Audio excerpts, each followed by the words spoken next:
L'actualité nationale et internationale. Ouéga FM, la radio leader. FM, Ouéga FM, la matinale info.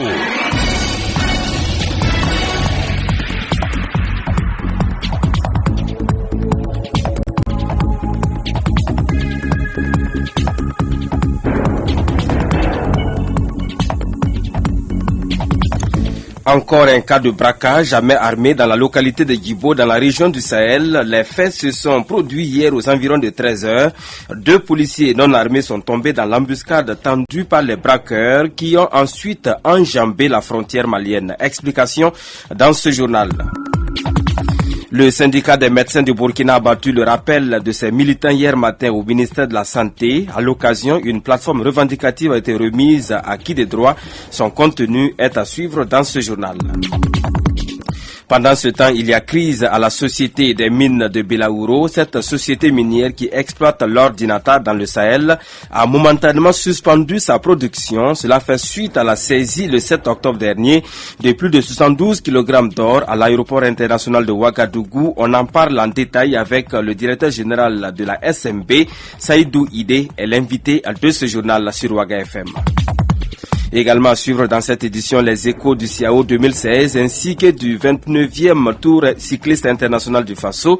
Mesdames, Messieurs, bonjour à toutes et à tous. Merci d'écouter le 7h sur Ouaga FM et bienvenue à cette édition. National du Burkina Faso. Allons à présent à Djibo où nous retrouvons le journaliste Roger Sawadogo de la radio La Voix du Soum. Nous l'avons joint au téléphone. Il apporte plus de précisions sur cette affaire de braquage intervenue à une vingtaine de kilomètres après Djibo sur l'axe Mena à Baraboulé. Il confirme que 2 policiers sont effectivement tombés dans l'embuscade tendue par les braqueurs. Nous l'écoutons, nous l'avons joint au téléphone hier soir. 2 individus armés ont en effet intercepté les populations qui étaient le marché de Djibo. Le marché de Djibo, c'est chaque mercredi, en effet ce jour même, et qui rentrait à Baraboulé. Presque une dizaine de personnes ont été victimes de ce braquage-là. Il s'est trouvé que parmi ces personnes qui ont été braquées, se trouvaient en tout cas 2 personnes, 2 corps habillés, des policiers, qui n'étaient pas en tout cas en service comme la rumeur l'a laissé entendre, mais qui étaient venus juste au marché de Djibo pour s'approvisionner et qui du reste même étaient en civil. Ils étaient sur une moto et ils quittaient Djibo donc pour la localité de Baraboulé, précisément le commissariat de Baraboulé où ils sont en service. Alors il faut noter que ces 2-là ont été interceptés, ils ont été arrêtés tout comme les populations. Et toute personne qui voulait passer en tout cas de Djibo à Baraboulé était arrêtée à ce niveau précis. Et avant de disparaître dans la nature en direction du Mali voisin, les braqueurs, toujours selon le journaliste Roger Sawadogo, ont emporté 2 motos et d'importantes sommes d'argent. Je vous invite à écouter Roger Sawadogo à nouveau.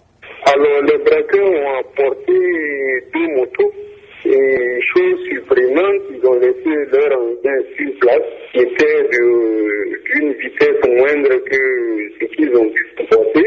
Alors, ils ont emporté une moto de marque 150 et une autre moto de type à Loda. Bon, pour repartir en tout cas en direction du Mali voisin. Curieusement, les téléphones portables des policiers n'ont pas été emportés. Voilà. C'est autour de 13h en tout cas que le braquage a eu lieu. Et autour de 13h20 en tout cas, ce dernier a pu appeler le commissariat de Djibo. Et bon, les patrouilles sont partis dans le sens du ratissage pour voir si ça allait retrouver. Mais bon, le temps d'arriver, ces intéressés-là avaient déjà traversé vraiment la frontière malienne. À l'instant, le journaliste Roger Sawadogo de la radio La Voix du Soum, c'est d'ailleurs lui le directeur de cette radio, partenaire à la radio Ouaga FM. La Voix du Soum s'écoute sur place à Djibo sur 92.1 FM. La suite de ce journal, réuni depuis le 31 octobre dernier à Ouagadougou pour leur journée syndicale, les médecins du Burkina Faso ont élaboré une plateforme revendicative dont l'objectif est d'améliorer les conditions salariales et de travail du médecin burkinabé. Ces revendications ont été portées à la connaissance du ministre de la Santé hier matin. Parce que les malades souffrent au niveau de la rémunération de nos indemnités. Nous avons estimé qu'il n'est pas normal et qu'un médecin qui passe 8 à 13 ans à étudier après le baccalauréat ne puisse même pas avoir 300 000 francs comme rémunération et qu'il soit obligé de travailler 24 heures sur 24. Les médecins veulent vivre mieux et le secrétaire général de souligner la question du statut particulier que réclament les médecins du Burkina qui, après de très longues années d'études et maints efforts consacrés dans l'exercice de leurs fonctions, ne vivent que de misère. C'est quasiment le seul domaine où la continuité du service public sanitaire oblige le médecin à passer des nuits loin de sa famille pour prendre en charge les malades. Nous servons cette nation 24 heures sur 24. Vous avez des gynécologues dans des régions où il est le seul. Et ce monsieur n'a même pas 300 000 francs. Évidemment, il y a bien d'autres aspects qui concernent la participation du médecin dans les instances de gestion de contrôle pour que nous puissions nous assurer que l'argent public est géré de façon parfaite. Nous avons un statut particulier. Dans la santé, il y a plus de 200 corps et métiers. Au Burkina, nous avons la fonction publique générale. La fonction publique territoriale vient d'être adoptée en Conseil des ministres il n'y a pas longtemps. Nous estimons que l'aspect manquant de ce maillon-là est la fonction publique hospitalière pour nous consacrer un statut particulier, de sorte à ce que nous puissions avoir une flexibilité dans la gestion des ressources humaines de la santé au profit du malade. C'est une cause noble, selon Bunkungu Mete, directeur de cabinet du ministre, représentant celui-ci à l'occasion. Par ailleurs, il a remercié le syndicat puis a promis de remettre la plateforme acquis des droits. Le ministre en mission m'a chargé de vous recevoir dans notre maison commune, qui est le ministère de la Santé. Il m'a également chargé de vous remercier et de vous féliciter pour toutes les actions que vous avez menées jusque-là dans des conditions difficiles pour améliorer la santé des populations nuit et jour. J'ai écouté avec une attention soutenue le contenu de votre plateforme. C'est tout à fait légitime tout ce que votre secrétaire général a égrené ce matin. Et je vous rassure que je transmettrai fidèlement ce qu'il vient de dire acquis de droit pour que des actions soient entreprises pour soulager tant soit peu les conditions d'existence des médecins que nous sommes, vous et moi. Non au salaire de misère et à la clochardisation des médecins. Oui pour des médecins motivés pour des soins de qualité des malades. Ce sont entre autres les cris de cœur du CIMEB, toutes choses qui interpellent l'autorité à une prise en compte rapide de leur plateforme revendicative. C'est un reportage de Rosalie Konkobo sous un commentaire de Aboubakar Kebré. Il faut rappeler que cette plateforme revendicative des médecins du Burkina, remise hier de façon solennelle au ministère de la Santé, pourrait donner lieu à une grève si des réponses satisfaisantes n'étaient pas apportées à ces revendications des médecins selon le syndicat.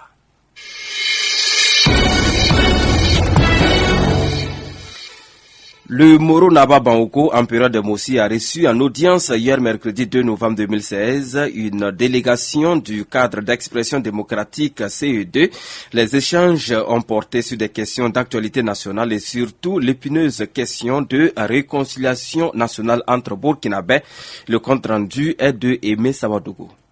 C'est dans le souci de travailler à sauvegarder la paix et l'unité nationale, gage pour aller véritablement. Eux-mêmes. La justice, c'est pas aller s'arrêter au palais de justice devant des juges pour dire que non, c'est ça la justice. La justice d'abord commence par nous-mêmes. Nous devons nous-mêmes nous rendre notre propre justice. C'est dire quoi? C'est dire que nous devons accepter ce que nous avons, le rôle que nous avons joué. Qu'ils soient conscients vis-à-vis d'eux-mêmes, qu'ils soient justes avec eux-mêmes avant d'être justes avec le reste de la population. Cette rencontre s'inscrit dans le cadre d'une démarche républicaine allant dans le sens de réconcilier l'ensemble des populations burkinabées. Le 27 octobre 2014, date historique pour les femmes battantes du Burkina Faso, elles sont sorties et spatules la main pour protester contre la modification de l'article 37 de la Constitution du Burkina. À l'occasion de la célébration de l'an 2 de l'insurrection populaire, la coalition Burkindi a organisé une cérémonie d'hommage pour magnifier la femme battante. C'était le 1er novembre 2016 à Ouagadougou. Le compte rendu est signé Ella Marie-Estelle Gebri.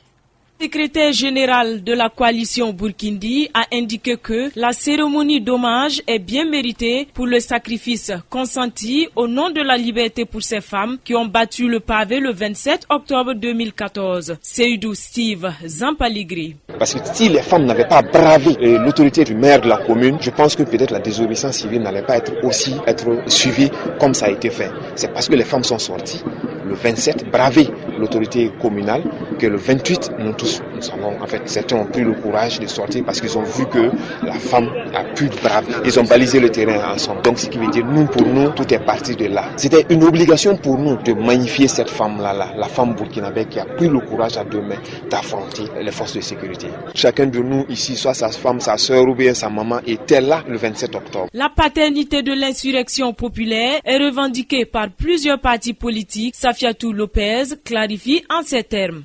On a vu que beaucoup de personnes sont en train de dire que c'est eux qui ont mené la lutte. Vous avez vu le film qui est sorti. Nous avons organisé des activités où les gars sont venus juste pour dire que non, ils venaient pour nous soutenir. Ils viennent à 3. Quand ils prennent le mégaphone, ils montent, ils parlent. Et puis après, on voit plus personne. Quand ils ont fait le film, il y a quand même des parties là-bas où je peux dire ça, c'est moi qui ai organisé avec mes camarades. Ça, on a organisé. Mais aujourd'hui, on voit aucun leader dans le film. Il faut reconnaître que dans toutes les provinces, les gens se sont mobilisés. Mais quand tu regardes ce film, ça fait mal. Parce que ce n'est pas donner de l'argent aux gens, mais reconnaître ce qu'ils ont fait. Reconnaître le mérite à tous les acteurs. Les femmes ont été des actrices. Soulignons que la maison des jeunes Jean-Pierre Guingané à Ouagadougou était bondée de femmes venues de divers quartiers de la ville de Ouagadougou pour commémorer la marche du 27 octobre 2014. La cérémonie a donc été présidée par Safiatou Lopez de la société civile. Sarah Sérémé, étant malade, n'a pu effectuer le déplacement.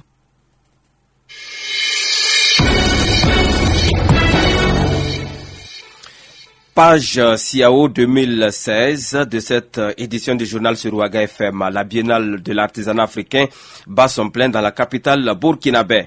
À ce rendez-vous des professionnels de ce domaine, la santé n'est pas restée en marge. Dans ce reportage de Salamatou Badini, vous découvrirez les bienfaits des mouchoirs glacés et des plantes médicinales. Suivez donc.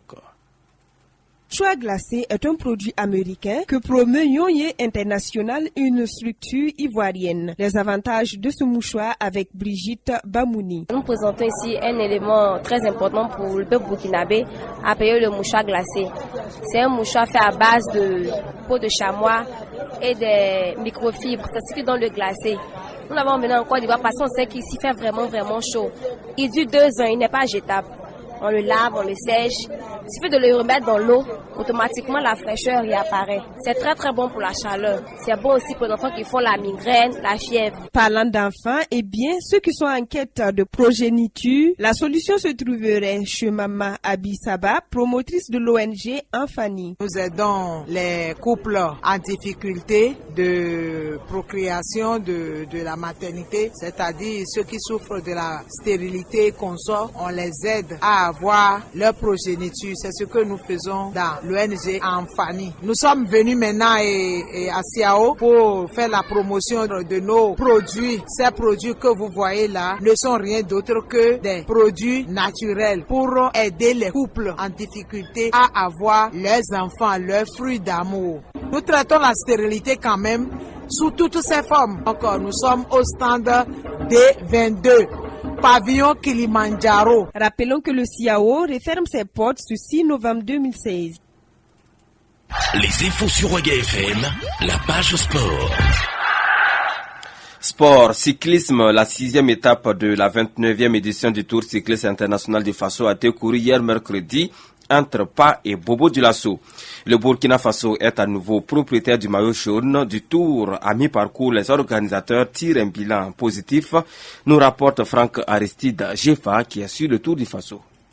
Une édition largement satisfaisante au regard des étapes déjà parcourues. Selon l'envoyé de l'UCI, l'Union cycliste internationale, l'Espagnole Isabelle Fernandez, présidente du jury qui salue l'esprit de ce tour malgré certaines décisions des commissaires en début de compétition. Au niveau sportif, c'est jusqu'à maintenant une très belle épreuve. On a des changements, il y en a de la dispute tous les jours, toutes les étapes. On a aussi des étapes intéressantes à suivre, toujours de la compétition. faisons ça. Aujourd'hui, on a amélioré l'état des routes beaucoup et je crois qu'on a normalisé. Maintenant, nous sommes une épreuve cycliste normale, si on peut dire. C'est pas des fraudes. On peut pas dire ça. Ça, c'est trop fort. Il y a des règles au cyclisme qu'il faut respecter. C'est pour ça qu'on a des arbitres dans l'épreuve. C'est pour contrôler que les coureurs ils respectent les règles. Ce sont des fautes par rapport au règlement du cyclisme et qu'on est là pour contrôler et pour éviter et quand on peut pas éviter pour sanctionner. Pour le directeur technique national, le niveau de cette édition se bonifie au fil des étapes et se dit heureux avec le maillot jaune repris par le Burkina Faso par l'entremise Aruna Ilboudo. Martin Sawadogo. C'est d'abord de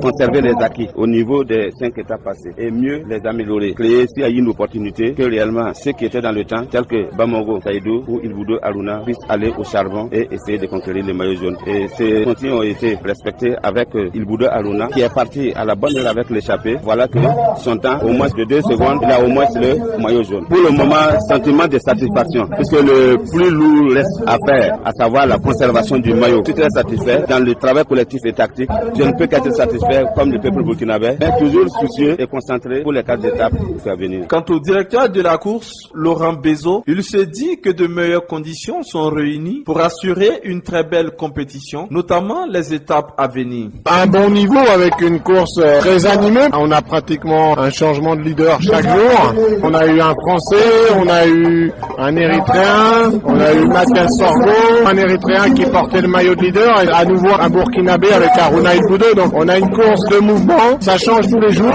et aujourd'hui personne n'est capable de dire encore qui va gagner le Tour du Faso 2016. Sur le plan sportif, il y a une course passionnante. Après sur le reste, oui, ça se passe bien, ça se passe mieux. On a eu quelques petites difficultés en début de course avec la circulation des véhicules pendant la course, mais voilà, aujourd'hui les personnes concernées ont assimilé les règles de circulation. La 7e étape, la plus courte du Tour du Faso édition 2016, longue seulement de 84,5 km entre Bobo Dioulasso et Banfora se dispute ce jeudi 3 novembre 2016. Le maillot jaune du leader est détenu par le Burkinabé Aruna Ilboudo et celui des points chauds toujours par l'Algérien Nassim Saïdi.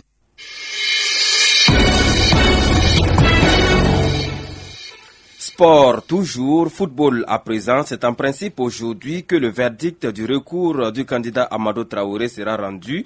Il s'agit du dossier relatif à sa candidature à l'élection du nouveau bureau de la Fédération burkinabé de football. Un rappel des faits avec notre spécialiste maison en sport, Salif Kabouri.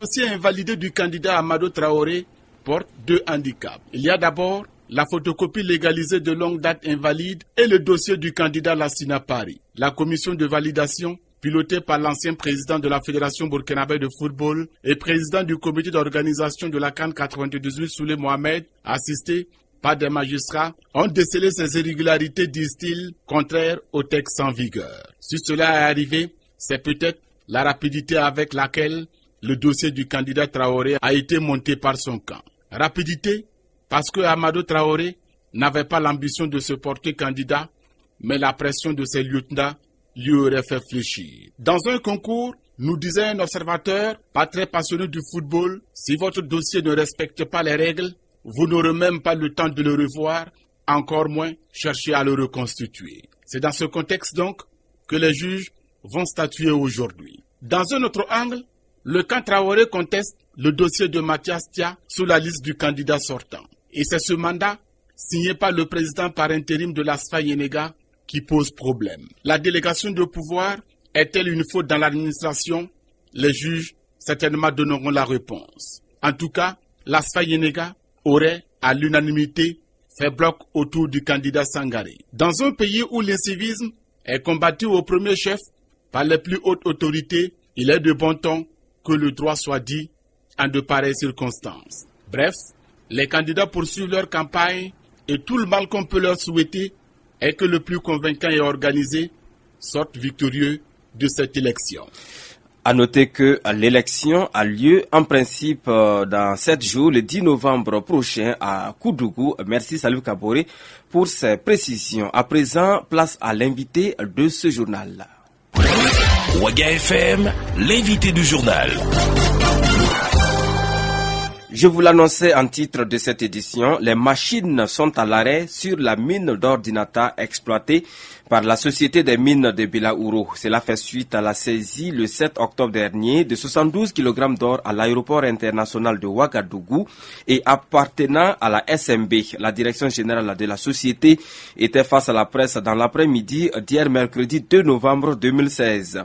La conférence de presse a été principalement animée par le directeur général de la SMB, qui est d'ailleurs l'invité de ce journal, Saïdou Idé, que je vous invite à écouter. On est arrivé à ce stade-ci parce qu'il y avait un conflit qui date de 2012, en fait, qui a été déclenché par nos employés qui estimaient qu'ils avaient droit à certains primes qui a été transmis devant le conseil arbitral. Mais malheureusement, ça a duré une éternité là-bas et sentence a été rendue en mars 2015. Suite à ça, il se trouve que ces employés n'étaient plus, sont devenus des ex-employés et ils ont poursuivi pour faire exécuter la sentence arbitrale. Et c'est tous ces péripéties judiciaires qui ont amené la saisie de l'or. Alors la décision est tombée finalement, il va falloir payer les travailleurs, les ex-travailleurs, même ceux qui sont actuellement en activité. Alors comment comptez-vous vous y prendre? La sentence arbitrale dit à SMB de calculer les montants dus à chaque employé justifiant ces primes. Donc d'abord il y a un premier travail à faire, c'est de sérier d'abord qui sont les employés qui ont droit à ces primes-là et de procéder avec les fiches de pointage pour calculer les droits dus à chacun, donc la liquidation, et ensuite exécuter cette sentence arbitrale. Nous sommes à l'étape où depuis quelques mois déjà, nous sommes en train de calculer ces droits et nous n'avons pas terminé. On imagine que c'est un gros travail.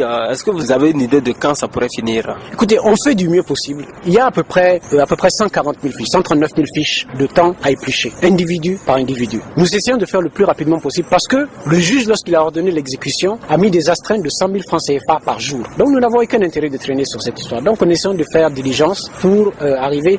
Et chose étonnante, c'est que pendant même qu'on était en train de faire les calculs, cette saisie a eu lieu. Alors vous avez donc cette saisie à l'aéroport international de Ouagadougou, comme on le disait tantôt. Alors comment est-ce que vous comptez vous y prendre pour rentrer en possession de votre or qui est actuellement détenu au niveau de la police de l'aéroport, si je ne m'abuse? Nous avons déjà eu l'audience avec le juge, avec la partie adverse, et nous avons donné nos arguments pourquoi nous pensons que la main levée devait être prononcée. Le juge a mis le délibéré au 7 novembre, donc nous attendons le 7 novembre. En entendant la société est en arrêt de travail, que font les travailleurs en ce moment?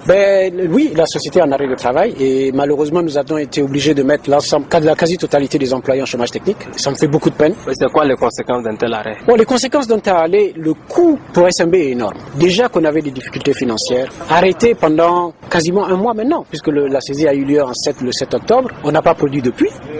Ça nous représente à peu près 4 milliards de pertes de revenus. Et pour nous, et pour l'État, et pour les fournisseurs, et pour les communautés, en fait pour tout le monde. Dans l'imaginaire du Burkinabé lambda, il n'est pas question qu'une société minière soit en faillite. Comment est-ce que vous pouvez expliquer cela? Comment vous allez convaincre le Burkinabé lambda de ce que vos trésoreries ne sont pas au beau fixe?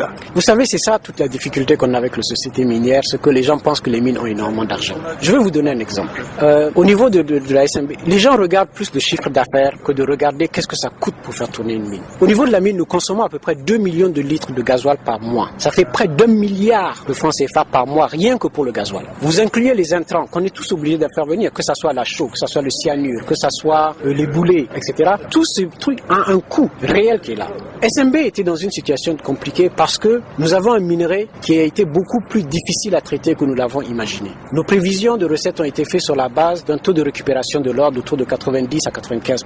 Nous nous retrouvons parfois à récupérer seulement 30% du minerai qui est à l'intérieur, tout simplement à cause du type de minerai que nous avons en face de nous. Donc, évidemment, ça crée une tension de trésorerie puisque ça vous coûte, disons, prenez un exemple, ça vous coûte $1,030 ou $1,050 pour produire l'once d'or, alors que sur le marché, il se vend à 1,100. Vous comprendrez très bien que votre marge, elle est finie. Et peu importe vos coûts de production, le prix auquel vous vendez est fixé par le marché. Donc, si ça vous coûte $1,500 pour produire l'once d'or et que le prix de l'or est à $1,000, vous avez perdu $500 par once. Alors, dernière question, M. Idé. Alors, quel est l'appel que vous avez envie de lancer pour que la société des mines de Bilaouro reprenne de plus belle? Écoutez, nous faisons tout ce qui est possible pour nous pour rendre cette société viable et rendre cette société performante.